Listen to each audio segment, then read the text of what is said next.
We employed democracy as a system of rule for us. We were happy to govern ourselves democratically. Whether democracy is a success in those countries where from it came to India is not the question of discussion now. Now, my objection is that in India, in this Rishi's land, democracy is a great, grand failure. It is a blunder we have committed. Let me explain. What is democracy? The citizens decide in the choice of their ruler. Indian Constitution says, any man who is above 18 years of age has the right to choose his ruler. He has the franchise. He has the right to vote. He can go to the polling booth and give his opinion as to whom he fancies to be his ruler. And that holds good. There is nothing wrong about it. But the question is, that 18-year-old man, he might be an illiterate, or an idiot, or a criminal, or an antisocial element, or a rowdy. But all these things do not matter. As per our Indian rules, even then he is a voter. He does not lose his right to vote. The pathetic situation here is, majority of Indian population is made up of such people. People who cannot sign their names, people who are illiterates, people who do not know the difference between the capital of a state and the capital of the country, people who do not know the difference between the president and the prime minister, people who do not know what Indian Constitution means, people who do not know what IPC means, people who do not know what the bench court is and what a high court is. Why should there be a Supreme Court? So the basic layout of Indian administration itself is a dark continent to the majority of Indian population. Now an average young man, say 20 years old or 25 years old, he has his own fancies, flimsy fancies, immature fancies. He has his admiration for a particular cinema actor just because he dances according to his aspirations, just because he renders dialogues to his satisfaction. He likes him, he admires him. As per his fancies, he would like that particular cinema actor to become the ruler of the nation. Just because he admires him, he is happy that the particular cinema actor is happy as a minister. Whether the nation will be benefited by that, whether the society will be benefited by that, is of the least concern for him. Now that is where I say democracy has failed us. In the present situation, democracy, though it gives us equal rights, proves very detrimental to the national prosperity, to the future of our nation.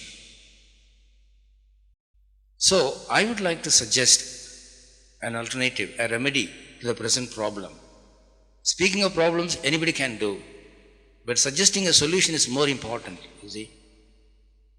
I feel that the right of franchise must undergo a scanning, a filtration.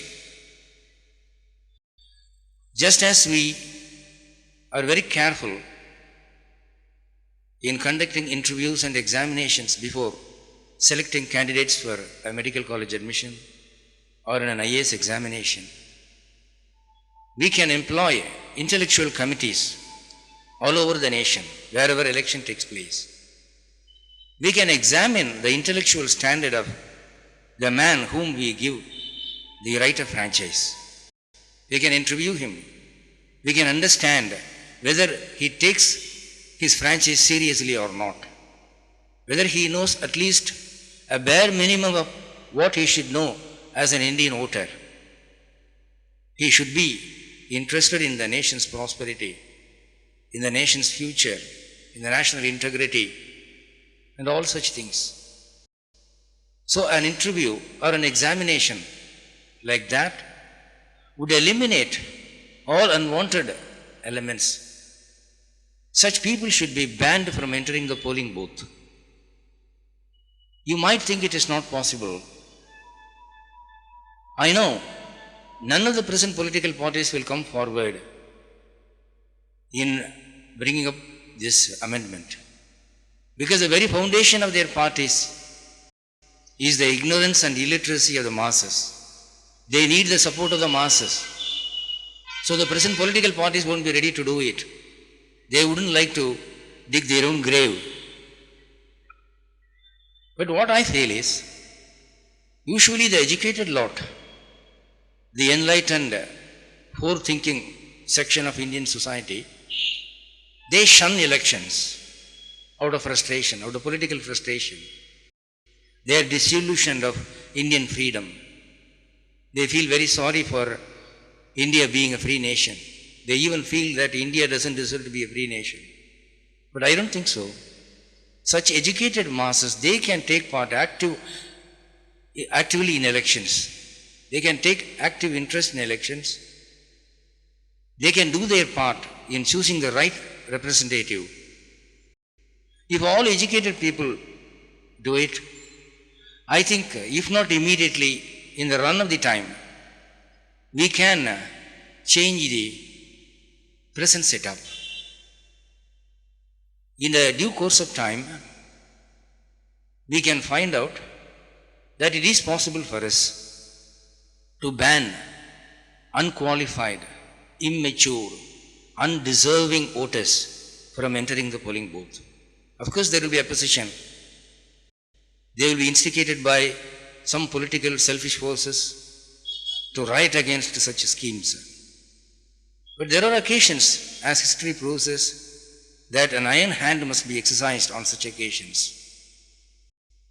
History is replete with examples when unwanted riots, when unwanted mutinies were up.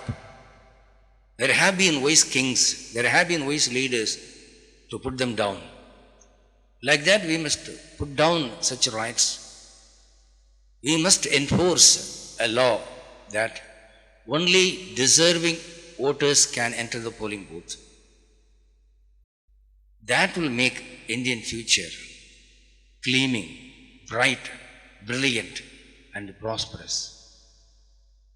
You might think that it is not possible, but I do believe at the heart of my heart that it is going to be. It is possible. That's it. Thank you.